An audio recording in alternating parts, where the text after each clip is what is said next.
Thank you for watching Mufti Ashik Phulati. مکتب عشق کا دیکھا یہ نرالا دستور، اس کو چھٹی نہ ملی جس نے سبق یاد کیا۔ یہ جو امت محمدیہ ہے، اس کے اوپر اللہ سبحانہ و تعالیٰ نے انعام در انعام فرمائے ہیں، اور اللہ سبحانہ و تعالیٰ اس امت کو کوئی نہ کوئی موقع اپنی رضا اور اپنی خوشنودی کی عطا کا مرحمت فرماتے رہتے ہیں۔ اس لیے اللہ سبحانہ و تعالیٰ نے رمضان المبارک کا مہینہ گزرنے کے بعد بھی ہمیں ایسا موقع عنایت فرمایا کہ جس کے ذریعے سے ہم اللہ سبحانہ و تعالیٰ کی رضا اور خوشنودی حاصل کر سکتے ہیں۔ اللہ کے نبی صلی اللہ علیہ وسلم نے فرمایا، مسلم شریف کی روایت حضرت ابو ایوب انصاری رضی اللہ عنہ سے مروی ہے، وہ فرماتے ہیں کہ اللہ کے نبی صلی اللہ علیہ وسلم نے فرمایا، جس شخص نے رمضان کے روزے رکھے اور پھر شوال کے مہینے میں، یعنی جو عید کا مہینہ شروع ہوا ہے، اس مہینے میں 6 روزے رکھے تو اس کو سال بھر روزہ رکھنے کا ثواب اور اجر ملے گا۔ یعنی اس طرح سے سمجھیے کہ اگر اس بات پر غور کریں کہ عبادت پر اور نیکی پر 10 گنا اجر ملتا ہے، تو 30 روزے رمضان کے اور پھر 6 روزے شوال کے مہینے کے 36 روزے اس طرح سے اگر مکمل ہوئے، تو ان کو اگر ہم اس طرح سے سمجھیں گے تو گویا یہ 36 روزے ان کا اجر اور ان کا ثواب پورے 1 سال کے برابر ہو گیا۔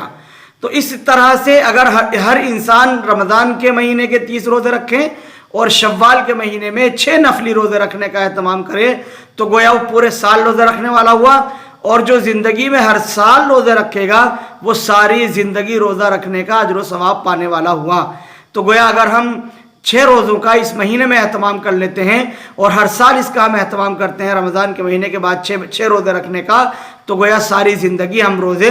رکھنے کا ثواب اور اجر پا سکتے ہیں۔ یہ جو 6 روزے ہیں رمضان کے بعد رکھے جانے ہیں، یہ روزے مستحب ہیں، ان روزوں کا رکھنا مستحب ہے۔ اگر رکھیں گے تو اجر و ثواب پائیں گے، اگر نہیں رکھیں گے تو کوئی گناہ کی بات نہیں ہے۔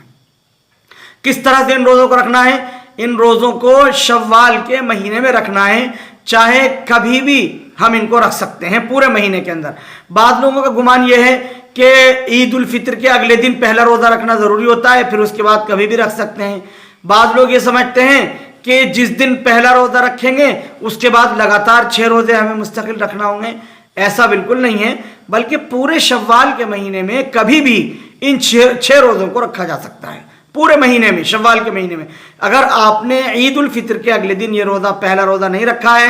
تو کوئی حرج کی بات نہیں ہے، چاہے آپ ان کو مسلسل 6 دن تک رکھ لیں، چاہے ایک دن درمیان میں چھوڑ کر کے رکھ لیں، اور چاہے آج رکھ لیا پھر 2-4 دن چھوڑ دیا پھر 2-4 دن کے بعد رکھ لیا، کسی بھی طرح سے آپ انہیں رکھیں۔ اگر مہینے میں، اس ماہ میں ان روزوں کو رکھتے ہیں تو یقیناً یہ باعث اجر و ثواب ہے اور بڑا اجر ملنے والا ہے۔ یہ امت محمدیہ ہے جس نے